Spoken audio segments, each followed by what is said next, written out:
We have been able to acquire some strategic companies and bring those in, and we made them successful. Since I joined 5 years ago, we have had at least 3 or 4, maybe even 5 acquisitions, and each one has added significant value to the company. So scaling the team globally from India hub is often complex. So what strategies have you used to effectively integrate and collaborate with the global teams? So there was clarity of thought that consumer experience will be done 100% out of India even before I was hired, which allowed us to hire really good leaders. So I was very excited to have transparency into, hey, I will be owning this globally, and I will be delivering it from India, and no other team anywhere else in the world will be working on this particular product.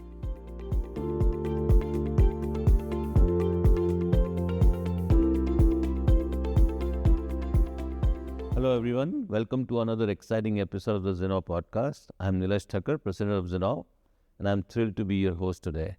In this episode of our popular Decoding Private Equity series, we are diving deep into the strategies shaping the future of tech-enabled businesses backed by private equity. Today, I'm truly honored to have with me a visionary, a friend and leader, Srini Basava. Srini is the Managing Director and Center Head of Bazaarvoice India, as well as the Senior Vice President of Product Development. He's been pivotal in transforming Bazaarvoice India Center into a powerhouse, driving innovation, including the creation of their Generative AI team and leading the charge on global consumer experiences. Srini, welcome to the podcast. Great to be here. Great. Let's jump right in. So Srini, I'm going to ask you some questions about your experience of developing Bazaarvoice India. So you've been at the forefront of groundbreaking work at Bazaarvoice India Center, particularly around incubating new capabilities like the Generative AI team. There is such a hot topic in today's such tech landscape. Can you walk us through how you approach building this team and what emerging opportunities you see for Generative AI at Bazaarvoice? Yeah, I mean, the Gen AI really came in and hit us, right? And suddenly it was a disruptive force. Everybody started thinking differently from the way they have been operating.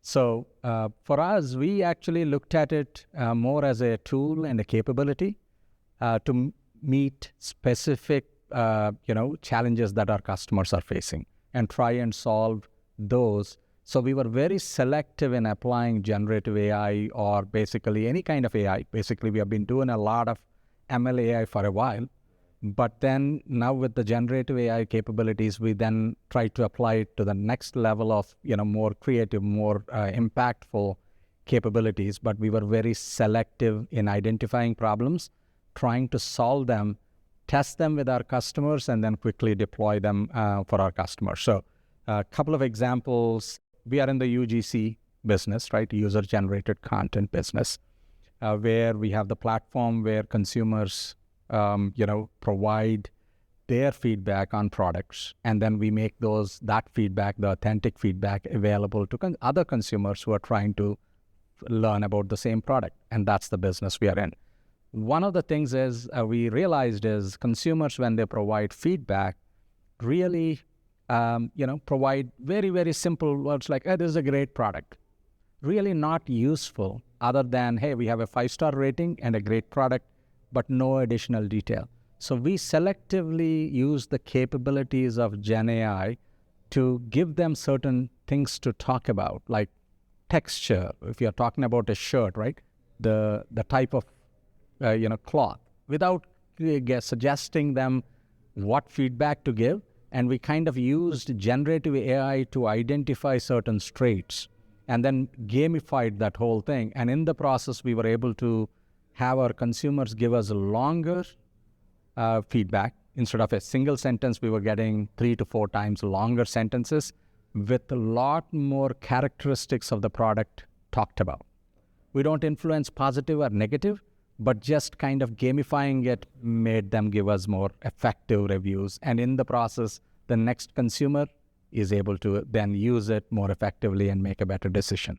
How are you seeing the consumers adopting these new Gen AI tactics? And so interesting, right? Consumers, before we even see, we are in a enterprise product. So we have to first convince the enterprises, and then they have to accept these capabilities, and then their consumers get exposed to it. But the good news is everybody is so excited that they want it. So we are actually, a lot of our clients are quick to come in, do A/B testing, and then get blown away by, it's like, wow, this is giving us a almost 1x, 1.5x, and then sometimes 2x better engagement, higher engagement, etc. And when they get really quality feedback from the consumers, they are like jumping at it. They try it, and then immediately they are ready to, when can we have it in production, right? And then we are able to turn it on and make it available to them. So yeah, they are really, really embracing it and internalizing. So how did you build a team here? Did you have to do some upskilling and all that, or does the engineers just took it upon themselves to learn? What was your way to encourage the adoption of the technology here? So yeah, good question, right? In any team, when you try to use a new capability like this, typical engineers, almost everybody puts their hand up. And it's also tricky. Who do you say yes to and who do you say no to? So we basically, in short, we seeded the team with some existing engineers so that there is domain knowledge, continuity, etc., that we can ensure happens. And then we also hired from the market, because the acceleration will only come when somebody knows that domain better. So we did a balance of it, and it helped.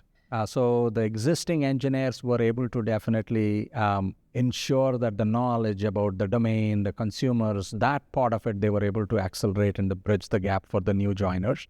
And the new joiners were able to quickly build the skills that were required. So that helped us put together experiments quickly, try them out with our product team's help, with actual consumers, and then we're able to productize it, productionize it. So scaling the team globally from India hub is often complex, right? We've done that many times before. So what strategies have you used to effectively integrate and collaborate with the global teams, right? Is in Bazaarvoice, or is this product is fully just done here? So I think this is one a place I think Zinnov played a role here. When this was even before my time at Bazaarvoice, Zinnov team sat with our ELT and really convince them that we need to identify areas that we'll transfer complete ownership to, even before India team ever existed, even before I was hired, right? I was the first hire, and even before I was hired. And I think that strategy really paid off. What it did for us is, so there was clarity of thought that consumer experience will be done 100% out of India, even before I was hired, which allowed us to hire really good leaders. So I was very excited to have transparency into, hey, I will be owning this globally, and I will be delivering it from India, and no other team anywhere else in the world will be working on this particular product. That was one of the key things that made me get excited about this role. The same thing we were able to then spread around, and we were able to get the right kind of product leaders into the company. So that allowed us to build the rest of the teams, also attract the right kind of talent. So having that clarity of thought of what ownership will completely transition over to India, and then try and build the team around. Yes, did we get every hire right? No, we had to go through our teething challenges, but that was a very small percentage of struggles that we had with hiring. But in general, good 80%, 90% of our hire decisions worked out really well, because everybody was super excited with the accountability and ownership. So you had product management, UI, UX, everything? Absolutely. Right? Yeah, we have interaction designers, user experience designers, we call them product knowledge, actually technical writers, along with product managers. We actually have product leader in India that actually oversees all the product managers as well. That's support our engineering function. And within engineering also, we basically have all functions from developers to SDETs, including the DevOps roles related to that particular function. So we have all roles in India that can holistically support. So we own infrastructure, we own budgets for our infrastructure, we scale it up and down for holidays, whole 9 yards. So, within just a few years, the India Center has taken on global charter now, as you just went through, especially the full ownership of the consumer experiences business. And you kind of gave us a view into how you did the transition. Are there any other things which a leader in your place who's trying to do this, learnings which you can share? How do you get the global teams comfortable with, this is a pretty important area of the business. So I see we approached it very openly and honestly, even for our folks who potentially could be displaced by this kind of a transformational journey, right? Bottom line is you're taking a particular function that was owned potentially for years by some of these engineers who are incredibly talented, right? Tremendous amount of pride to the work they did. And then now we are taking it and giving it to a team that doesn't exist. And many times, in India, you get very young workforce, may or may not be super confident and assertive in their communication. So there's a lot of, hesitancy, risk that people see, etc. So we handled that head on. We were very honest about it. We said, no, we will take it one step at a time. We will basically ensure there's no risk introduced to the company. And then we did everything very transparently. Even for the folks who would potentially get impacted, we were clear. These particular roles are going away. Here is your, security. You have sometimes 6 months, sometimes 9 months, sometimes 12 months of runway. And we had retentions built in so that they have incentives to stay, ensure the transition happens the right way, and then support the team that's coming up. So that's one side. So we took care of the people very, very, with a lot of empathy. Engineers are professionals, right? I mean, all of these engineers, they are not thrilled about it, but they're professionals. They understand this is a business decision, and they were super supportive, ensured the transition happened right. In fact, many of them traveled over, spent time in India, onboarding, knowledge transferring, etc., and ensured the team in India was successful coming up to speed. And here we had the right, senior people in there. Even if we needed senior engineer, sometimes staff level engineers, we overstaffed with principal engineers, etc. So the folks who were transitioning the knowledge had the confidence that team in India can handle the complexity they built. Once we took over, the Indian team took over, right? Then India, one thing we are good at is learning on the fly, going the extra mile where required. Any shortcomings, we are willing to go work around the clock if required to ensure we don't drop the business. So once we started doing that, that built credibility. Did you have to do anything special to get the engineers here learn about the customer? How did you bring the customer empathy and centricity? So excellent question. So luckily we are in a business that is relatable because we are all consumers and we all purchase online. So that's a very relatable use case. So that helped quite a bit, right? It's very easy. However, that is only the highest and the most obvious use case. Our complexity is in the next level of detail. So, we basically were open to doing user research out of India as well. So we actually had our UX designers and product managers interact with global customers and multiple of them, hold focus groups, actually take some concepts, test them with actual consumers, etc. And then whatever learnings, when our own engineers, our own UX designers out of India present it back to our engineers, that builds a lot of empathy and confidence as well. That not only can we do it, but also we are then able to take it and, basically, learn from it and then continue to apply in our day-to-day job. So yes, some element of investment we did. But to basically ensure that the engineers are learning about our consumer. So obviously leadership naturally plays a crucial role in shaping the global vision. How have you navigated the culture and operational differences between leading a global team from India? And you've been doing this for several years, so maybe your insights can be helpful to a new leader who's trying to do this. So I think it takes two to tango. So you really, the culture within the organization plays a big role in making that easy or difficult. And I have been very fortunate. Our Bazaarvoice leadership has always understood the challenges we faced and always willing to partner with us. And also even the engineers, as I alluded to a second ago, even the ones whose jobs were potentially impacted, reached across and assisted us and got us helping, right? So, but at the end of the day, I think that empathy, you have to understand there are people involved. There are sensitivities. We also have to be very sensitive to that. I mean, just because we have a lot of support from executive leaderships, we cannot go approach it like, oh, we are going to do this, and and you have to continue to ensure that the sensitivities are understood, and you're catering to them and making sure people are being taken care of. You're actually, talking to the people. You are making sure the people are being heard. You go back, circle back, and communicate and say, hey, we got these 3 things from you.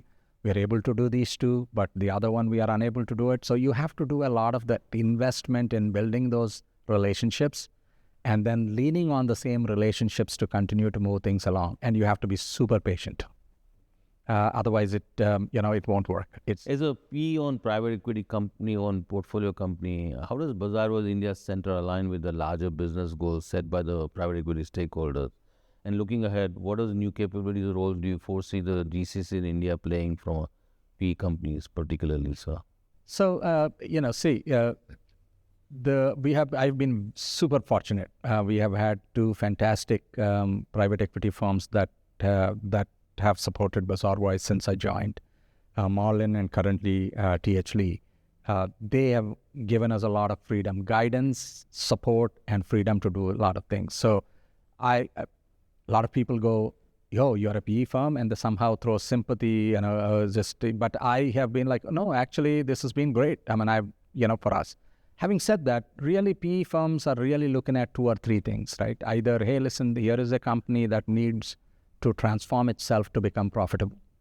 Or, hey, here is a company that's profitable but needs to accelerate growth, right? Because at the end of the day, you're trying to get the value of the company to increase. That is typically the goal at the end of the day for a PE firm. Now, you can either have your leadership singularly focus on the value creation, right? Okay, it's X now, let's make it 3X quickly, and then do it again and again, or you have a long-term strategy. So at Bazaarvoice, the leadership has been very clear what our long-term strategy is, without losing that focus on continuing to add value for our consumers. So in the process, we also are more and more valuable. Yes, and we have more resources. So PE firms have, literally we get the opposite, like, what do you need from us to go faster?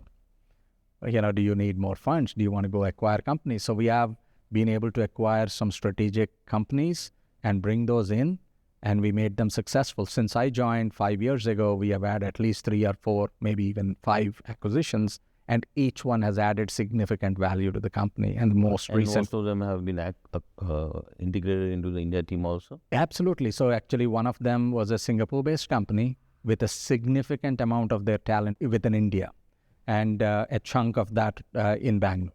So all of them actually are India employees. I think about almost 30-40% of the staff are India-based. They actually have resources. This particular company, Affable, have resources all over the globe.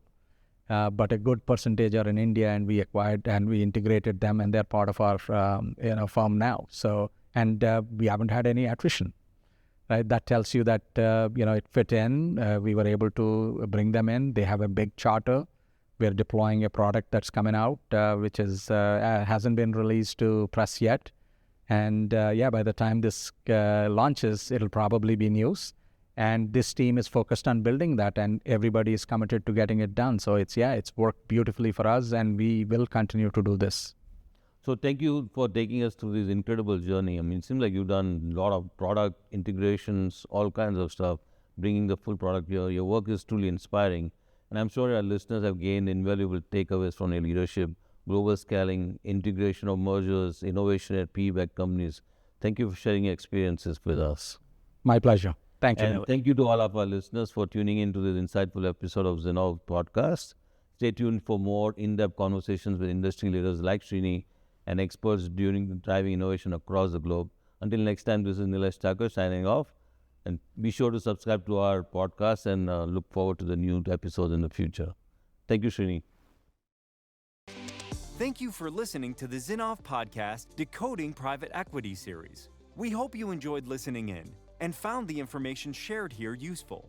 You can listen to the other episodes of this podcast series on Apple Podcasts, Spotify, or wherever you get your podcasts from. Or just visit our website www.zinnov.com or drop us a note at info@zinnov.com to know more.